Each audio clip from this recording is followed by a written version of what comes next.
మనం రోజు పడేసే ప్లాస్టిక్ బాటిల్స్లో, హెల్మెట్స్లో ఇలా మొక్కలు ఎంత అందంగా పెంచొచ్చు చూడండి. ఇది స్క్వేర్ టైప్ ప్లాస్టిక్ బాటిల్ అనమాట. ఇందులో 4 వైపులా 3 హోల్స్ పెట్టాను నిలువుగా. ఒక్కొక్క దాంట్లో ఒక్కొక్క కొమ్మ పెట్టాను అనమాట. తర్వాత మట్టి వేసి వాటర్ పోస్తే బాగా సెట్ అయ్యి చాలా బాగా పెరుగుతాయి.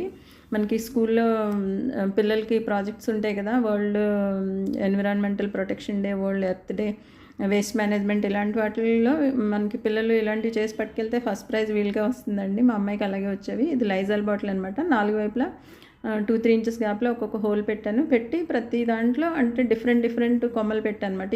ఈజీగా పెరిగిపోయే కొమ్మలు పెట్టి అప్పుడు పొడి మట్టి వేసేసి అప్పుడు వాటర్ పోసామంటే బాగా సెట్ అవుతాయి, బాగా పెరుగుతాయి. ఇది జేడ్ ప్లాంట్ అండి. జేడ్ ప్లాంట్ కూడా బాటిల్లో చాలా బాగా పెరుగుతుంది. ఇది పాత హెల్మెట్ అండి, పాడైపోయిన దాంట్లో స్ట్రాబెరీస్ పెట్టాను. అడుగున స్పాంజ్ ఉండటంతో మనం ఇచ్చే లిక్విడ్ ఫర్టిలైజర్స్ పట్టుకొని మొక్కలు బాగా పెరుగుతాయి. ఇది కూడా చూడండి కొంచెం మట్టిలో చాలా బాగా పెరిగింది.